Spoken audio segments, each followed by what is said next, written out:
Okay, but children and women still operate the same way. The point is, okay, honey. Children should have rights. Children should have rights, right? But they shouldn't vote because we know that they're not mentally capable of making decisions like that. We should apply the same logic to women.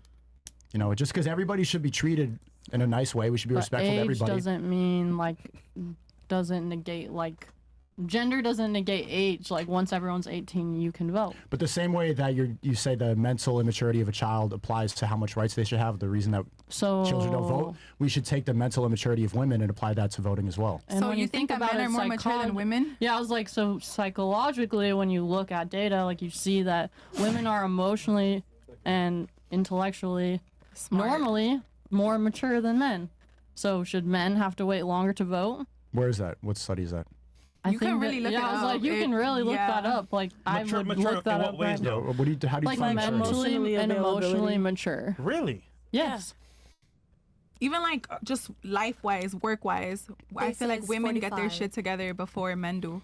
Women, men take longer to like do mentally stuff and emotionally mature. For example, no disrespect, but like I have a sibling. He's older than me. He still lives at home, and me, I left when I was 17. So why did it take him so long to like get his shit together and like leave the house? He's still at home, you know? It's just certain things that like women are more put together than males are. That's what I believe. Yeah, that's an outlier. See, the expectation is different. The reason that you bring that up is because he is an example of a loser. He should get out the house. If you were still living at home, nobody would call you a loser. They'd be like, okay, she's waiting until she finds a husband. The fact that he's still at home means that he is a loser and he should get his stuff together. So the expectation there is that men have to perform. Women don't really have to. So again, what is maturity? Well, in this case, we were talking about emotional and mental maturity of someone being capable of making a decision to vote.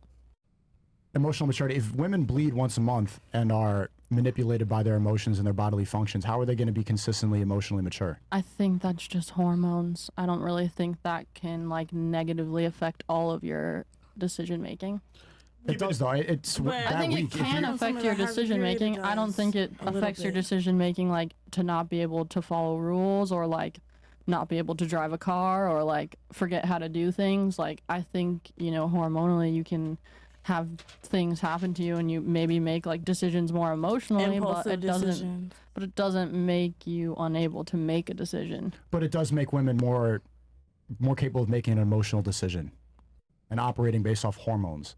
Yes. Which means they're not going to be consistently mature. If maturity is stoicism, is doing the right thing when you're always supposed to, I don't think men throughout are always going to be more consistent just based off that. I don't think your hormones dictate your maturity. So what is the definition of maturity to you? Well, because then if you get your period at 13 and you're a woman and you're mature, then you should be able to vote at 13 if we're going to go that way. Really? Because you just said that. And drive and drink? I'm sorry? And drive and drink too? And drive and drink too. I don't think anyone drives and drinks. I really hope not.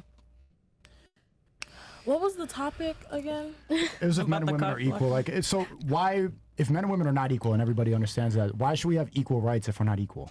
Mm-hmm. And the best comparison is children. Mm-hmm.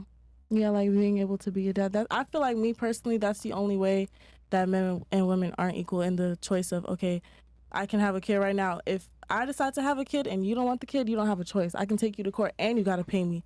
That's the only difference. I feel like we have control over that. But when it comes to voting, I'm just saying we should leave it to guys because guys are more logical. Because if everybody here believes that girls, everybody believes that girls are more emotionally available and stuff like that, and being able to be there, then you would think that guys are more logical and they think more advanced and are able to make more like critical thinking decisions wiser, right?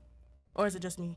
It's probably just me. I mean, I'm very much into politics, but I still don't really feel like voting. I keep up with it daily. Right.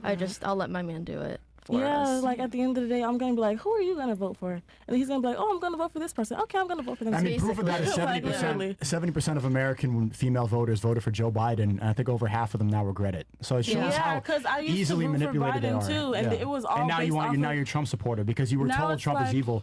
Women are going to be more easily manipulated. So if you're emotional thinkers, then why have the right to vote? Exactly. That's why I'm saying. That's why me personally, I'm going to leave it to a guy, I'm probably just not going to vote.